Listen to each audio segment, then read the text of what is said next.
So it is extremely sunny outside. I have one of my collectible cameras on top of my car. This is my car. And I really wanted to explain to you metering modes. It's a huge question a lot of photographers get and that some people don't understand.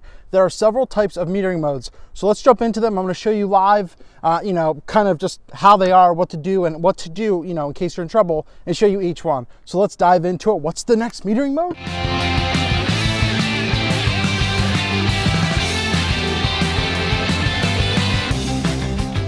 When you first get your camera, you might not understand what a metering mode is. You might not even know what it is unless you read the manual. So basically what it is the metering mode is how your camera meters the light, how it sees the light, how it processes it onto your sensor, etc., all that kind of stuff.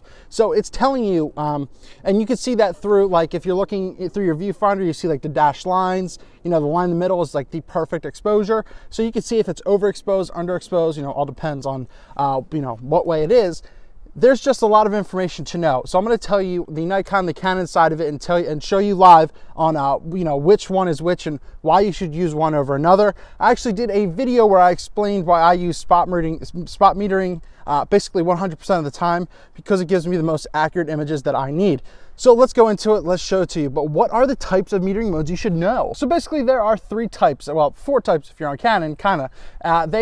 There's center weighted metering, there's matrix metering, and there is spot metering on the Nikon side. So I have to cheat a little for Canon because I know there's a 4th one, but they have spot metering, which is the same thing, partial metering, which is a little like center weighted. They also have center weighted, and they have evaluative, which is exactly like it would be for Nikon's matrix metering. So what does each do? As I said, I'm gonna jump and show you each one right now. So we're gonna start off in matrix metering, aka or evaluative metering, which meters everything. So if you look inside your viewfinder, you're gonna see that little box in the middle where you can move around to focus. Instead of it just reading what's in that box, it's reading everything. Picture the viewfinder, picture the you know, the viewfinder in here in 4 quadrants, where you have 1, 2, 3, 4 in your middle box. Well, what matrix metering or evaluative metering, thank you, Eric, what it does is it allows the camera to read in the entire scene, all the ambient light, where that little box is, so everything. But in a day like this, you're gonna see it's extremely bright. I have the sun coming on me. It's not a good idea because you're gonna get really, really harsh shadows, you know, everything, etc. like that, and it's not gonna be a good thing. Plus I'm in dappled lighting, meaning mixed lighting. There's some ambient light with some shadows, so it's not the best thing. So I'm gonna show you what this does and, you know, what it looks like with this and how it necessarily isn't the best feature. So let's do this right here. Okay, so right here I'm looking at my old antique camera. So I'm using my 60mm macro lens. I'm at basically f4.5. It's giving me 400th of a second, and I'm at ISO 200. So let's just show you what this looks like.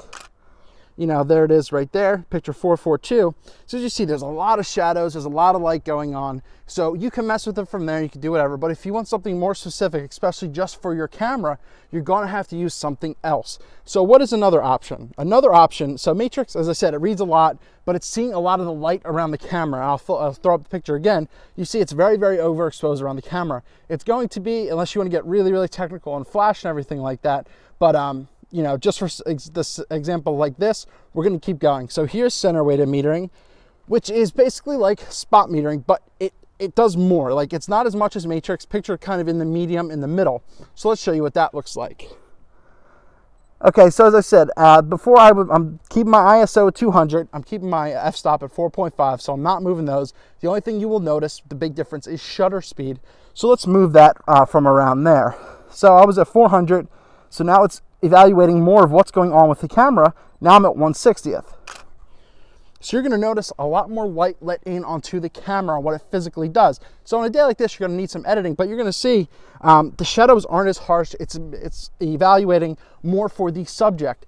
Now I'm gonna get very, very specific, and that is spot metering. This is what I use 100% of the time. So with spot metering, once again, it is evaluating. If you look through your viewfinder, there's that little dot in the middle that you can move around. So only in that little dot, that little square on your camera is where the light is going to meter from. So let's do it, let's show you here. So I was at 1/60th of a second on at f4.5 with ISO 200 when I was using center weighted metering. So what this does, it allows me to get really specific. As I said, I was at 1/60th, so now I'm at 100th of a second on spot metering. Let me get a little better picture here. So as you see, that opened it up. Let me do more.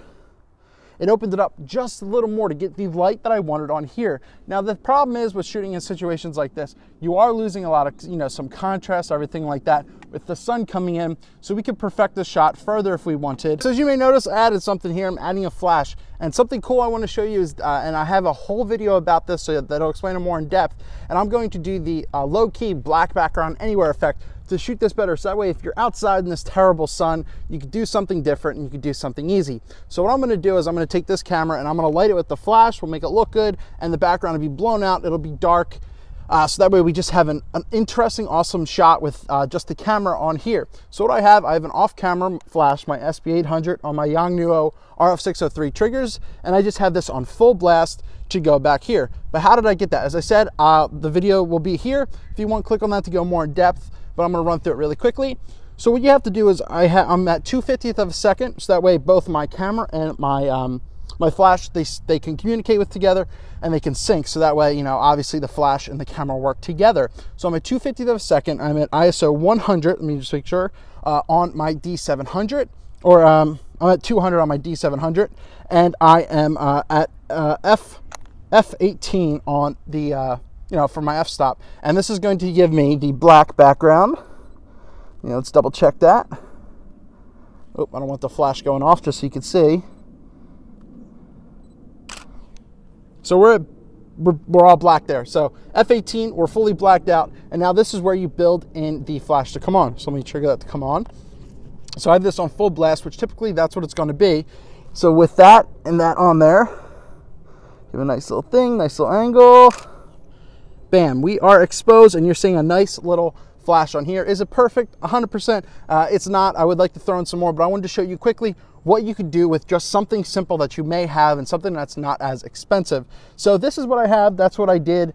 And just once again, I hope that you know, you kind of understood what was going on with the black background. If not, as I said, the video is down in the description below, and hopefully I explained to you easily the 3 different or 4 different types of metering modes. As I said, you have your spot metering, which is that little box that you got, and that evaluates just the light going in there. So that's what you'll see your camera read, especially if you want to just put it on your subject, especially the subject's eye.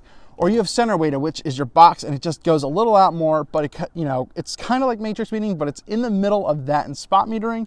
And then you have matrix metering, which evaluates everything, which is really hard to do, especially if you're in low light, if you're at concerts where there's a lot of lights in the background, and especially if it's on a bright sunny day like this, it's not going to work out as well. If you guys have any questions, please write that down in the comments below, and hopefully I helped you out in something creative, especially with the low-key effect anywhere. Eric Rossi, the guy with the eye. Thank you for taking time to watch this video and hang with me in my car. As I said, if you guys have any questions, write them down in the comments below, and I hope this helped you out, because spot metering, all these metering modes can be very confusing unless you really jump into them and try them out. Then it is a no-brainer. As I said, I live in spot metering pretty much all the time because I have full control over what I want to do with it, especially in portraits and everything like that. So keep an eye out and get to know your metering modes.